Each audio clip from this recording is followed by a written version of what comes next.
Hello guys, my name is Ansuman and I passed out of IIT Delhi in engineering physics in 2015, and after that in civil services 2018 I got All India rank 356 and got IITS service, that is Indian Railway Traffic Service, and in Indian Forest Service examination 2018 I got All India rank 11th, and I finally joined Indian Forest Service.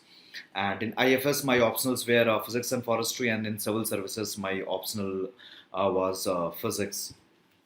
तो इस particular video में देखेंगे कि various मेरी जो strategy थी या फिर जो भी पर्टिकुलर आपके लिए क्यूरीज होगी रिगार्डिंग प्रीलिम्स और मेंस और इंटरव्यू प्रिपरेशन, या फिर आपको अभी पैंडेमिक के टाइम आपको किस तरह से प्रिपेयर करना चाहिए। तो मैं ओनली आईएएस को सबसे पहले धन्यवाद देना चाहूँगा, क्योंकि उन्होंने मेरे को ये अपॉर्चुनिटी दी कि मैं अपनी स्ट्रैटेजी या फिर मैं अपने टिप्स या फिर जो भी स्ट्रैटेजीज मैंने फॉलो की वो आप तक पहुँचा सकूँ। और ए टू जेड सब कुछ यहाँ पे डिस्कस करना तो 20 मिनट की वीडियो में उतना पॉसिबल नहीं हो पाएगा। तो आप अगर डिटेल्ड एनालिसिस चाहते हैं रिगार्डिंग माय ऑप्शनल्स और रिगार्डिंग जीएस पेपर्स, तो मैंने कुछ वीडियोस बनाए थे अपने यूट्यूब चैनल अंशुमान राजंस पे, क्योंकि अभी कोविड के टाइम मैं भी रफली फ्री था, तो मैं सोचा कि कुछ हद तक अगर हेल्प किया जा सकता है कुछ स्टूडेंट्स को तो कर सकते हैं। तो डेफिनेटली आप वो देख सकते हैं।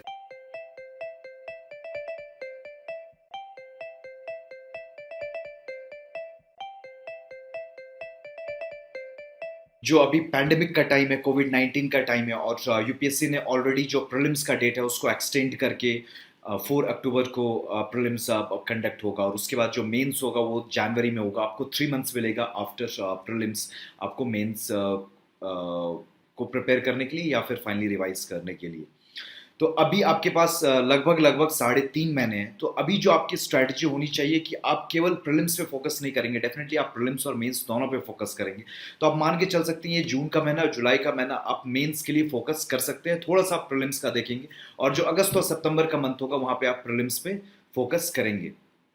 और उसके बाद रफली मेरी स्ट्रैटेजी ये रहती है कि जब भी आप अटेम्प्ट दे रहे हैं तो प्रीलिम्स से पहले आपका मेंस की तैयारी कंप्लीट हो जानी चाहिए, बीट ऑफ ऑप्शनल और बीट ऑफ जनरल स्टडीज, और साथ में आपके नोट्स भी तैयार हो जाने चाहिए बिफोर प्रीलिम्स ओनली। कि प्रीलिम्स के बाद आपका मेन जो फोकस एरिया होगा वो ये होगा कि आप रिवाइज करेंगे अपने नोट्स को, करंट अफेयर्स से थोड़ा अपने आप को अपडेट करेंगे, और फिर टेस्ट लिखेंगे। ये काम आप करेंगे ऑप्शनल्स के लिए भी और जनरल स्टडीज के लिए भी, और जो लास्ट मंथ होगा वो स्पेसिफिकली डेडिकेटेड होगा रिविजन के लिए। तो उसके बाद अभी क्या होता है कि काफ़ी नेगेटिविटी भी काफ़ी लोगों में हो गई होंगी, मेनली बिकॉज ऑफ कोविड 19, या फिर प्रिपरेशन के फेज में स्ट्रेस ही इतना होता है कि हो जाता। तो जो उसका जो सबसे सही तरीका होता है कि आपको नेगेटिविटी ना आए, वो होता है कि आप अपने टाइम को सही से यूटिलाइज कीजिए। अगर आप अपने सही से टाइम को यूटिलाइज करेंगे तो at the end of the day आपको ये पता होगा कि आपने टाइम को सही से यूटिलाइज किया है। तो वो एक ऐसी पॉजिटिविटी आएगी कि आपने हर दिन आपने कुछ नया सीखा है, आप ग्रो किए हैं डे बाय डे।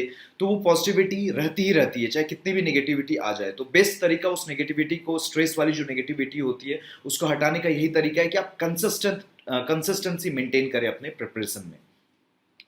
लेकिन उसके अलावा भी होता है कि आप पढ़ भी रहे हैं, 8 से 10 घंटा पढ़ रहे हैं, उसके बाद भी नेगेटिविटी है, काफ़ी स्ट्रेस है। तो उसको हटाने का जो तरीका होता है कि आप ओवर थिंकिंग ना करें।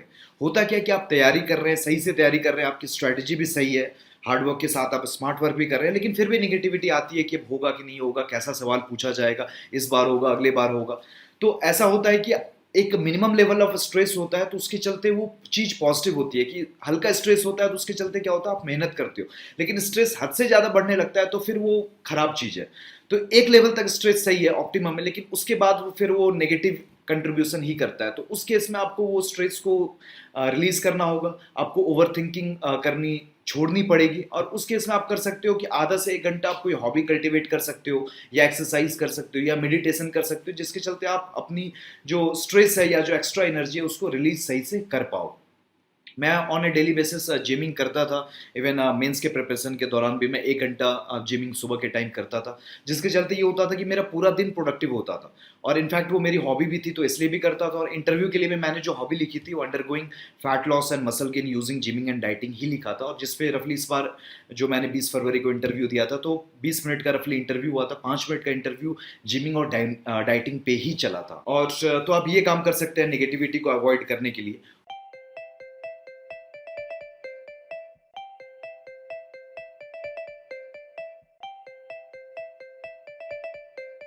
मेरा जो पर्सनल एक्सपीरियंस है कि जो जीएस के पेपर्स होते हैं और जो ऑप्शनल के पेपर्स होते हैं, वहाँ पे उतना रोल नहीं है, उतना डाइसी नहीं है यूपीएससी। भले और ना ही इनफैक्ट ऐसे में कुछ हद तक और इंटरव्यू में कुछ हद तक है। और कुछ हद तक इतना होता है कि आपके 15 से 20 मार्क्स ऊपर नीचे हो सकते हैं, बहुत हुआ 25 मार्क्स ऊपर नीचे हो सकते हैं, क्योंकि मे बी आपको इंटरव्यू में 10-15 नंबर ऊपर नीचे हो जाए या ऐसे में 5-10 नंबर ऊपर नीचे हो जाए। इससे ज़्यादा का स्कोप नहीं होता कि इतनी ऑब्जेक्टिविटी तो यूपीएससी एटलीस्ट मेंटेन करता ही करता है कि इंटरव्यू में या फिर कोई बोले कि 160 नंबर आया लेकिन वो लायक था 190 के, तो इतना सब्जेक्टिविटी नहीं है। लेकिन हाँ, आप ये बोल सकते हो कि आप 160 मार्क्स आए तो शायद 165 170 आ जाता, तो इतना तो अब ह्यूमन एरर हो ही सकता है, तो इतना डाइसे तो है। लेकिन अब इससे ज्यादा कोई बोले कि डाइसे है कि ऑप्शनल में किसी के 260 मार्क्स आ रहे हैं और वो बोले कि वो ऑप्शनल के चलते मार्क्स नहीं आ रहे, नहीं तो उसके 320 330 तो ऐसे ही आ जाते, तो वो नहीं है, फिर वो गलत बात है बिल्कुल। बहुत हो सकता है कि 260 आ रहे हैं तो हाँ, शायद वो ऑप्शनल उस साल उतना स्कोरिंग ना हो, तो मे बी अगले ईयर 270 या 275 आ जाए, 10-15 मार्क्स ऊपर नीचे हो सकता है, उससे ज़्यादा का स्कोप नहीं है। लेकिन हाँ, ये भी सही है कि 10-15 मार्क्स ऊपर नीचे से काफ़ी चीज़ें चेंज हो जाती है इस एग्जाम में, सर्विस चेंज हो जाती है, आप लिस्ट से आउट ऑफ लिस्ट हो जाते हो, तो ये भी सही है कुछ हद तक बोलना। लेकिन इतना है कि अब ये एक साल हो सकता है, तो दूसरे साल ऐसा नहीं होगा कि एक साल हो सकता है आपको लक साथ ना दे कि मे बी आपके इंटरव्यू है ऐसे में कुछ कम स्कोर आ जाए तो आपको मनचाहा रैंक ना मिले, लेकिन वो हर साल ऐसा ही हो तो ये भी नहीं हो सकता है। तो मैं ये कहूंगा कि एकदम प्रेडिक्टेबल तो गेम नहीं है, लेकिन हाँ, प्रिडिक्शन किए जा सकते हैं। और आप भी देखेंगे अगर अटेम्प्ट्स देंगे तो आप जहाँ जब ज़्यादा मेहनत किए हैं, जो पेपर आपको लगा है कि ज़्यादा कंटेंट के साथ आंसर किए थे, तो वहाँ पे आपको नंबर मिलेंगे। लेकिन जहाँ पे नहीं मिले आपको धीरे धीरे पता चल जाएगा, जब आप दूसरे के क्वालिटी जो आंसर्स हैं टॉपर्स वहाँ से कंपेयर करेंगे तो आपको खुद पता चलने लगेगा कि उस लेवल की क्वालिटी आंसरिंग आपने की नहीं थी, तभी नंबर नहीं मिला है। तो ये मैं नहीं कहूँगा कि प्रेडिक्टेबल नहीं है, रफली ज़्यादा प्रेडिक्टेबल है, लेकिन हाँ, कुछ हद तक डाइसे भी है। लेकिन मैं इसको बोलूँगा कि ज़्यादा प्रेडिक्टेबल लाइंस की तरफ ही है। यूपीएससी ऑब्जेक्टिविटी मेंटेन करता है। रीजन बीइंग इसका सिंपल है कि आप टॉप 100 में लोग देखोगे तो हर ऑप्शनल के लोग हैं, हर इंटरव्यू बोर्ड के लोग हैं, तो आप ये नहीं कह सकते हो कि ये इंटरव्यू बोर्ड या ये ऑप्शनल मार्क्स नहीं देता है। अब एक साल कुछ ऐसा हो सकता है कि आपके साथ कुछ लक साथ ना दे, तो वो बार बार ऐसा हो ये नहीं हो सकता, मैं ये कहना चाहता हूँ इन सिंपल टर्म्स।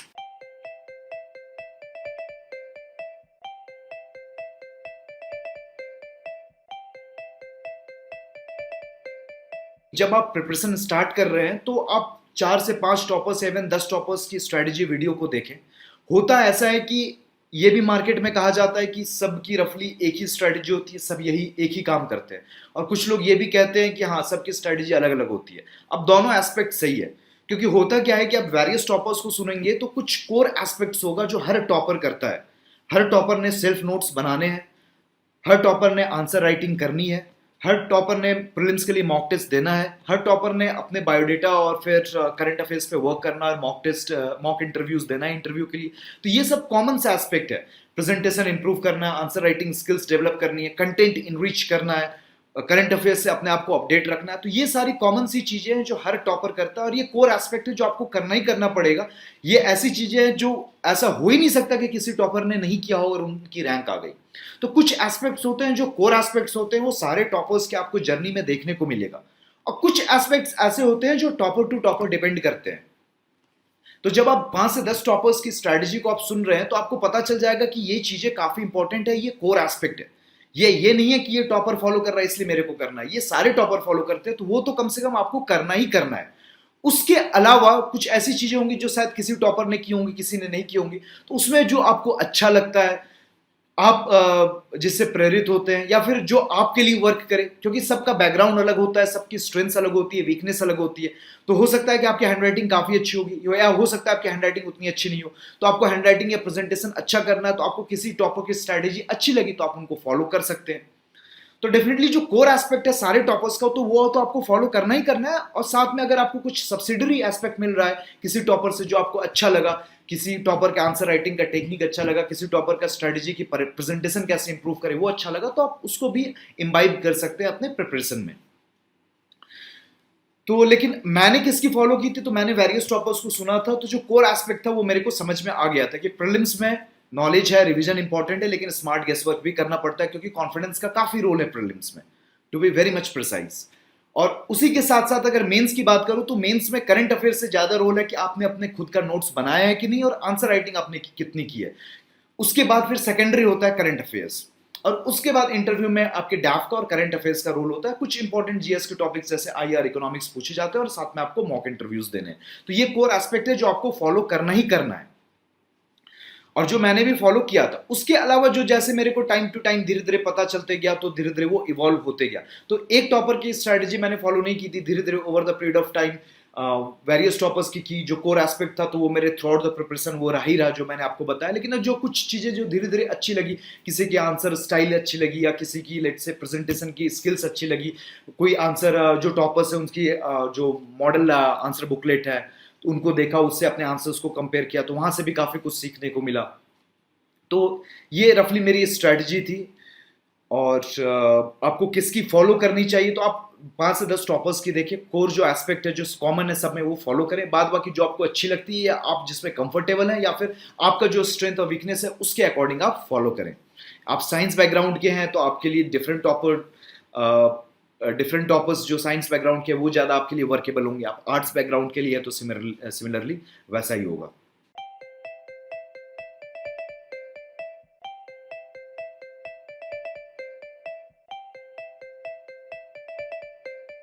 तो आपने अगर जो कोर एस्पेक्ट है हिस्ट्री, ज्योग्राफी, पॉलिटी, इकोनॉमी और इन्वायरमेंट, ये पांचों अगर आपने अच्छे से पढ़ा हुआ है तो डेफिनेटली आप रेस में हैं। अगर मैं एग्जांपल के तौर पे बताऊं, अगर टोटल 5000 लोगों का सिलेक्शन हो रहा है ओवरऑल, अगर रिजर्वेशन इंक्लूड करके 10,000 लोगों का अगर सिलेक्शन हो रहा है, तो मैं कहूंगा कि अगर आपने हिस्ट्री, ज्योग्राफी, पॉलिटी, इकोनॉमी और इन्वायरमेंट अच्छे से कर लिया और करंट अफेयर्स आपने 1 साल का फॉलो किया है, तो आप लगभग 15,000 से 20,000 वाली भीड़ में आ चुके हो जिनका प्रीलिम्स होने के लायक है।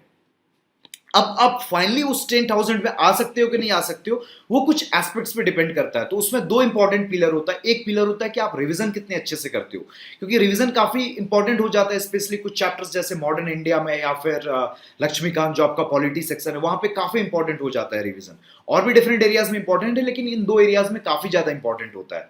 उसके अलावा 1 साल का करंट अफेयर्स आपने देखा है कि नहीं देखा अच्छे से, और साथ में आपने कितने ज्यादा मॉक टेस्ट को प्रैक्टिस किया है। यूपीएससी के प्रीवियस ईयर क्वेश्चन पेपर को प्रैक्टिस करना काफी इंपॉर्टेंट है, और उसको इस एटीट्यूड से भी प्रैक्टिस करना इंपॉर्टेंट है कि अगर लेट से आपको आधा अधूरा पता होता या सही से नहीं पता होता या नहीं पता होता तो भी आप सही आंसर निकाल सकते थे क्या। अब ये काम सारे सवाल पे नहीं किया जा सकता, लेकिन कुछ कुछ सवाल पे किया जा सकता है, और जहां पे आप करेंगे तो वहां पे आपको काफी सीखने को मिलेगा और स्मार्ट गेसवर्क की स्किल्स डेवलप होगी। फॉर एग्जाम्पल मैं कोडाईकनाल का एग्जाम्पल देता हूं कि कौन सा लेक आर्टिफिशियल, एक सवाल आया था, पता नहीं होगा कि कोडाईकनाल आर्टिफिशियल लेक है, लेकिन हाँ कोडाईकनाल में कनल वर्ड कैनाल से आया है, कैनाल आर्टिफिशियल होता है तो कोडाईकनाल भी आर्टिफिशियल लेक होगा। तो ऐसे सवाल लगभग 900 सवाल, अगर 900 सवाल आप देखेंगे लास्ट 9 ईयर के प्रीलिम्स के जीएस पेपर 1 के क्वेश्चन पेपर में, तो 900 सवाल में 200 से 250 सवाल ऐसे होते हैं जो आपको नहीं भी पता हो या आधा अधूरा भी पता हो, तो विद कंफर्मिटी आपका सही हो जाएगा विद स्मार्ट गेस वर्क। तो वो स्मार्ट गेस वर्क डेवलप करना भी काफी इंपॉर्टेंट है, और साथ में आप जितने मॉक टेस्ट देंगे उतना ज्यादा आप कॉन्फिडेंट फील करेंगे, क्योंकि वो एक मेंटल ब्लॉकेज हो जाता है, क्योंकि प्रीलिम्स काफी प्रेशर वाला सिचुएशन होता है और वहां पे कॉन्फिडेंस का काफी रोल होता है। तो आप जितने मॉक टेस्ट प्रैक्टिस किए हैं तो वो ज्यादा आपके लिए हेल्पफुल होगा प्रीलिम्स में आपको ज्यादा मार्क्स स्कोर करने के लिए, और साथ में स्मार्ट गेस वर्क की स्किल्स भी डेवलप होगी। लेकिन आपको अगर प्रॉब्लम ये हो रही है कि आपके मार्क्स आ रहे हैं लेकिन आपको चाहिए कि और 5 से 10 मार्क्स बढ़ जाए, 15 मार्क्स बढ़ जाए, या सिविल सर्विसेज का कट ऑफ निकल रहा है, आप चाहते हैं कि आपका फॉरेस्ट सर्विसेज का भी कट ऑफ निकल जाए, तो उसके लिए मैं बोलूंगा आप 4 एस्पेक्ट पे फोकस कीजिए। पहला, अपने वीक एरिया को रिकॉग्नाइज कीजिए। हर किसी को पता होता है कि उसका वीक एरिया क्या है, वो हो सकता है आपका एनवायरमेंट हो सकता है आपका कल्चर हो, या हो सकता है वो आपका साइंस एंड टेक्नोलॉजी हो। तो उस कोर एरिया जो है जहां आपका वीकनेस है तो उस पर आप वर्क कीजिए, वो काफी इंपॉर्टेंट है, क्योंकि आपके 3 से 4 सवाल वहां ज्यादा सही हो सकते हैं। दूसरा है, कुछ एरियाज होते हैं रिपीटेड होते हैं। फॉर एग्जाम्पल हिस्ट्री में जैनिज्म, बुद्धिज्म, भक्ति मूवमेंट पे एक सवाल आना ही है।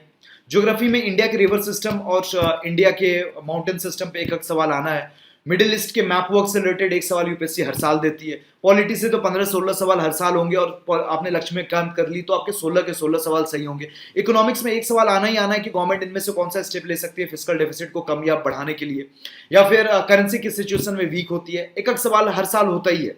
या फिर गवर्नमेंट स्कीम्स रिलेटेड 5-6 सवाल होगा।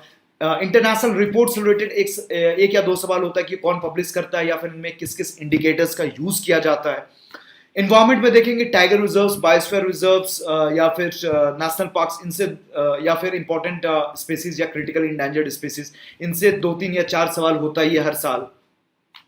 तो ये सब ऐसे एरियाज है जहां पे आपको क्वेश्चन मिलेंगे मिलेंगे। तो ऐसे आपको 30 से 40 सवाल तो इन्हीं एरियाज से ही आते हैं। अगर इन एरियाज में आपका सारा एरियाज स्ट्रांग है तो आपको प्रॉब्लम ही नहीं होगी ज्यादा। और इनफैक्ट अगर कोई सा भी वीक है, अगर आप इंटरनेशनल रिपोर्ट सही से प्रिपेयर करके नहीं गए हैं तो 2 सवाल आना है तो आपका एक सही होगा एक गलत होगा। वो गलत सवाल होगा तो अगर वो गलत हो गया इनफैक्ट तो आपका -2.66 मार्क्स हुआ, और ऐसे आपका वो +2 मार्क्स मिलता। तो इतना फासला क्रिएट हो जाता है एक सवाल सही या गलत होने से। तो ये इतना ज्यादा ये डिफरेंस इनफैक्ट क्रिएट करता है। ये जो रिपीटेड एरिया से जहां से सवाल आना ही आना है, तो इनमें से कोई सा भी एरिया आपका वीक नहीं होना चाहिए। साथ में आप ज्यादा नंबर ऑफ क्वेश्चन अटेम्प्ट करें। आप जितना ज्यादा क्वेश्चन अटेम्प्ट करेंगे चांसेस उतने ज्यादा होंगे कि आपकी ज्यादा मार्क्स आए। मैं 100 में 100 अटेम्प्ट करता था, लेकिन मैं ये नहीं बोलूंगा कि 100 में 100 अटेम्प्ट आपको भी करना चाहिए। लेकिन हाँ, इतना बोलूंगा कि आपको maximum number of questions attempt करने चाहिए। और आपको अगर फॉरेस्ट सर्विसेज टारगेट करना है, that too with general category, तो 90 से अगर कम अटेम्प्ट करेंगे तो आप रेस से ही ऐसे ही बाहर है। और फिर स्मार्ट गेस वर्क आप जितना ज्यादा डेवलप करेंगे तो प्रीलिम्स के लिए वो उतना ज्यादा बेनिफिशियल होगा। क्योंकि प्रीलिम्स का मेन जो इंपॉर्टेंट रोल है, आफ्टर कि आपने अगर सही से पढ़ाई की और रिवीजन कर लिया, तो आपको स्मार्ट गेस वर्क और साथ में ऑन द स्पॉट कॉन्फिडेंस, ये काफी की रोल प्ले करता है।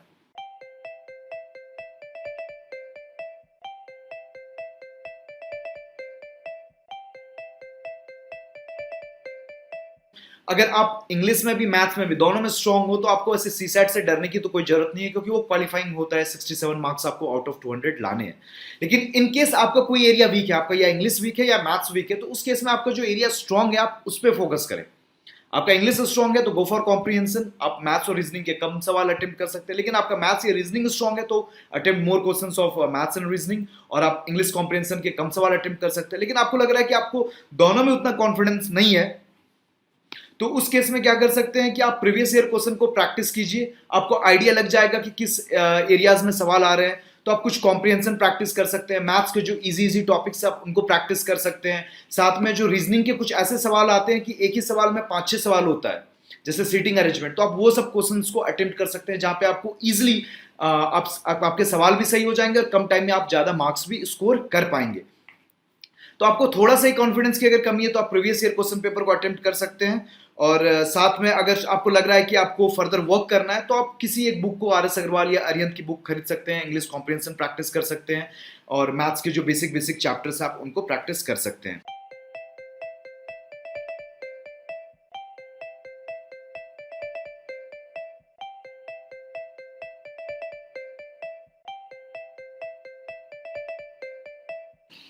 जो अगला जो रोल होता है वो मेंस का रोल होता है। और मेंस में ऐसा कहा जाता है कि जो इंपॉर्टेंट एस्पेक्ट जो प्ले करता है वो प्ले करता है आपका 4 paper, optional paper 1, optional paper 2, और साथ में ए से थर्ड, और चौथा आपका हो गया GS paper 4, that is ethics. तो यहाँ मैं ऑप्शनल की बात नहीं करूंगा, मेरा ऑप्शनल फिजिक्स था तो शायद वो आपके लिए उतना हेल्पफुल नहीं होगा, लेकिन मैं जीएस पेपर 4 और एथिक्स की बात यहाँ पे करूंगा। अगर आप इथिक्स में, और दोनों ऐसा पेपर है कि दोनों काफी स्कोरिंग है। हालांकि लास्ट ईयर एसे पेपर उतना स्कोरिंग नहीं था, लेकिन जनरली एसे और इथिक्स काफी स्कोरिंग पेपर्स होते हैं।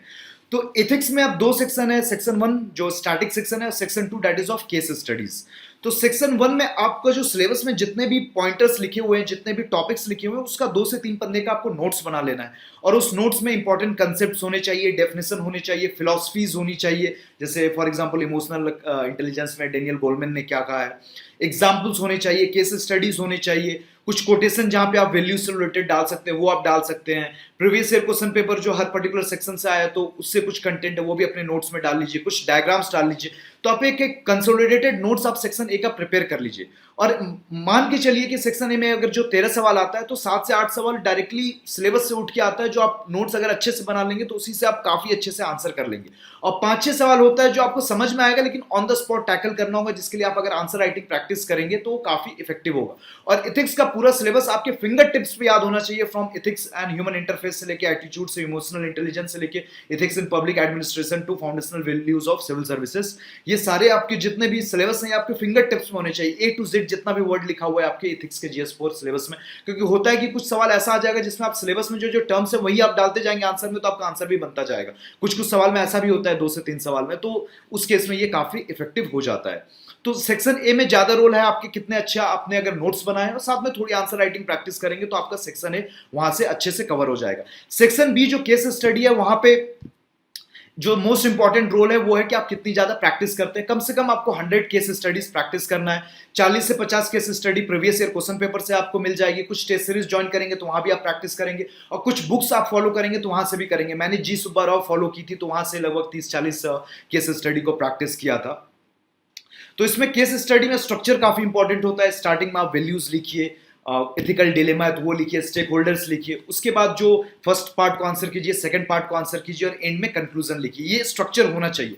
और स्टेक, और जैसे 2 पार्ट्स है उसमें और 20 नंबर की केस स्टडी है, तो दोनों पार्ट्स में ट्राई कीजिए कि 10-10 पॉइंट लिखने के लिए। तो आपको 10-10 पॉइंट भी लिखना है, तो नंबर ऑफ पॉइंट्स भी आपको ज्यादा लिखने हैं, साथ में आपको कंटेंट वाला पॉइंट्स भी लिखना है, इफेक्टिव पॉइंट्स भी लिखना है। तो अगर आप स्टेक होल्डर और वैल्यूज आपके दिमाग में होगा ना, तो नंबर ऑफ पॉइंट्स ऐसे ही ज्यादा बनते जाएगा कि आप हर स्टेक होल्डर के एंगल से, हर वैल्यूज के एंगल से सोचेंगे, तो आपके हर वैल्यूज और हर स्टेक होल्डर के एंगल से कुछ पॉइंट बनते जाएगा, तो आसानी से आप 10 पॉइंट बना लेंगे। तो क्वांटिटी आपकी वहां से आ जाएगी जब आप स्टेक होल्डर और वैल्यूज के एंगल से सोचेंगे। लेकिन आपको इफेक्टिव पॉइंट्स बनाने, तो उसके लिए क्या कर सकते हैं कि कुछ केस स्टडीज कॉमन होती है कि आपको डीएम बना दिया जाएगा, कहीं करप्शन हो रहा होगा, आपको किसी कंपनी का सीईओ बना दिया जाएगा, वहां पे कुछ ना कुछ कॉर्पोरेट गवर्नेंस रिलेटेड कुछ ना कुछ इश्यूज हो रहा होगा। तो वहां पे आप कुछ ब्लूप्रिंट, कुछ पॉइंट्स आप तैयार पहले से करके रख सकते हैं कि जो आपको सीधे जाके एग्जाम में चिपकाना है। तो उस केस में कम टाइम में आप लिख पाओगे और साथ में इफेक्टिव भी लिख पाओगे। और उसके अलावा जो प्रीवियस ईयर में जितने भी केस स्टडीज आए हैं, तो उसका ब्लूप्रिंट आपके दिमाग में होना चाहिए। उससे भी आपको काफी हेल्प मिल जाएगी अगले साल जो भी सवाल एथिक्स के केस स्टडीज का आएगा उसको अच्छे से आंसर करने में। साथ में आप सेक्शन ए का जितना यूज करोगे केस स्टडीज में, तो उतना ज्यादा आपका कंटेंट इनरिच होगा। जैसे परसुएजन, या फिर जितने जितने टर्म्स है, फाउंडेशनल वैल्यूज, जो वर्ड है, जितने भी कंपैशन, इंटीग्रिटी, ये सब का यूज जितना केस स्टडी में करोगे वो उतना ही ज्यादा इफेक्टिव होगा। तो ये रफली मेरी स्ट्रेटेजी थी एथिक्स को लेके, और मेन रोल केस स्टडीज में प्रैक्टिस का ही होता है। जहां तक मैं बात करूं एसे की, तो एसे में 2 तरह के टॉपिक्स आ रहे हैं। मतलब टोटल 4 टॉपिक्स है, जिसमें एक चूज करना है। 4 फिलोसफिकल टॉपिक्स आते हैं, उसमें एक फिलोसफिकल टॉपिक पे आपको लिखना है, और 4 जीएस रिलेटेड टॉपिक्स होते हैं, उसमें एक आपको चूज करके लिखना है। तो फिलोसफिकल टॉपिक्स का जो बेस्ट तरीका है आपको प्रैक्टिस करने का, कि आप प्रीवियस ईयर क्वेश्चन पेपर में जितने भी फिलोसफिकल एसेज आए उनको प्रैक्टिस कर लें। अब बाद में आप टेस्ट सीरीज ज्वाइन कर सकते हैं। जीएस रिलेटेड जो टॉपिक्स हैं, जैसे आप जीएस की तैयारी करेंगे तो उसकी तैयारी तो ऐसी हो जाएगी, अलग से आपको कुछ नहीं करना होगा। लेकिन जो कुछ कॉमन टॉपिक्स हैं होते हैं, उनके ब्लूप्रिंट आप तैयार कर सकते हैं ऐसे फॉर्म में। जैसे एग्रीकल्चर हो गया, वुमेन एम्पावरमेंट हो गया, हेल्थ हो गया, एजुकेशन हो गया, एग्रीकल्चर हो गया, use and misuse of technology हो गया, environmental issues like climate change हो गया, इंडस्ट्रियल रिवॉल्यूशन 4.0 या आर्टिफिशियल इंटेलिजेंस का यूज मिसयूज हो गया। तो ये सब टॉपिक्स पे आप ऑलरेडी इसे को प्रिपेयर कर सकते हैं। इंट्रोडक्शन और कंक्लूजन काफी अच्छे से लिखे, क्योंकि उसमें काफी इंपॉर्टेंट एस्पेक्ट हो जाता है, क्योंकि वो अच्छे से नहीं किए तो आपके मार्क्स हैम्पर कर जाएंगे। पन्ना बिल्कुल खाली नहीं छोड़े, चाहे वो ऑप्शनल हो, चाहे वो जीएस के पेपर्स हो, चाहे वो एसे हो। ए टू जेड, एंड से एंड, स्टार्टिंग से एंड आपका पन्ना भरा हुआ होना चाहिए। आप हेडिंग लिखें, सब टाइटल्स वहां पे बनाएं, स्ट्रक्चर्ड वे में ऐसे को अटेम्प्ट करें। हर जीएस के पेपर फ्रॉम जीएस पेपर 1, 2, 3, 4 को लिंक करना चाहें आप अपने ऐसे के टॉपिक से, तो आपको कुछ ना कुछ पॉइंट्स जनरेट होंगे, आइडियाज जनरेट होंगे, और काफी कंप्रिहेंसिव आपका ऐसे बनता जाएगा। जितना ज्यादा फैक्ट्स, एग्जांपल्स, डायग्राम्स का आप यूज कर सकते हैं, उसको यूज करने की कोशिश करें। और जब आप मेन बॉडी लिख रहे हैं, तो मेन बॉडी के स्टार्टिंग में हिस्टोरिकल बैकग्राउंड या इंटरनेशनल बैकग्राउंड आप लिख सकते हैं। फॉर एग्जांपल एजुकेशन से रिलेटेड आप कोई ऐसे लिख रहे हैं, तो एंशिएंट इंडिया और मिडाइवल इंडिया में क्या इंडिया में एजुकेशन का स्टेटस था, या फिर इंडिया कहां स्टैंड करता है as compared to the different countries of the world. ये अगर एक पैराग्राफ आप हिस्टोरिकल बैकग्राउंड या इंटरनेशनल कंपैरिजन डालते हैं हर ऐसे में, तो कुछ ना कुछ आपके मार्क्स ऐसे ही बढ़ेंगे। और कंक्लूजन से पहले आप वे फॉरवर्ड डालिए ही डालिए। और कुछ एसेस के लिए, हेल्थ, एजुकेशन, वुमेन एम्पावरमेंट के लिए इंट्रोडक्शन, कंक्लूजन आप बिफोर हैंड प्रिपेयर करके या याद करके रख लेंगे, तो ये आपके लिए बेनिफिशियल भी हो सकता है।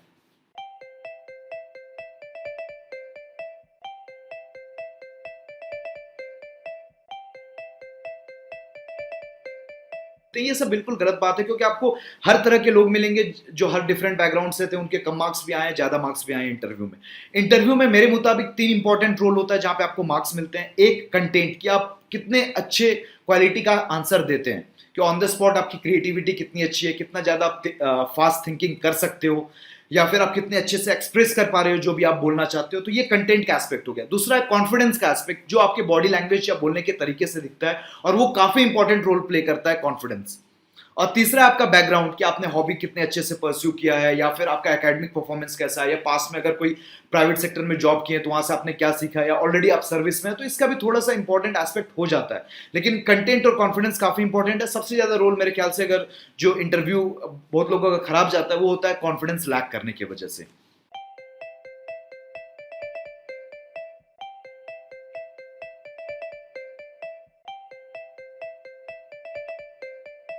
जहां तक बात है स्ट्रिक्ट टाइम टेबल फॉलो करने की, तो मैं 1 वीक जीएस को देता था, 1 वीक ऑप्शनल को देता था, लेकिन ओवरऑल 50% जीएस और 50% ऑप्शनल को देता था।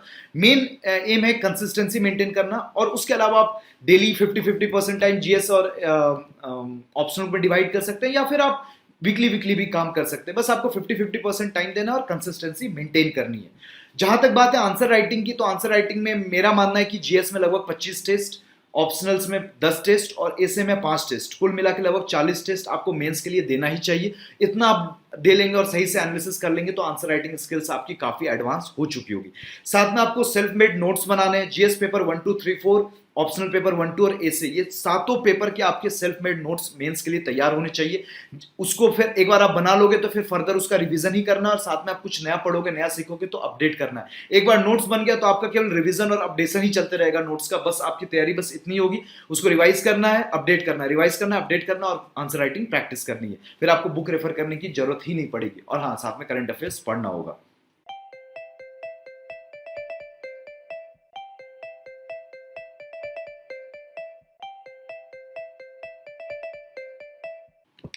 अब जहां तक है कि अब धीरे धीरे ऑनलाइन प्रिपरेशन का भी रोल काफी बढ़ता जा रहा है। काफी ऑनलाइन चैनल्स आ रहे हैं, जैसे ओनली आईएएस काफी इंपॉर्टेंट रोल प्ले कर रहा है करंट अफेयर्स के प्रिपरेशन के लिए।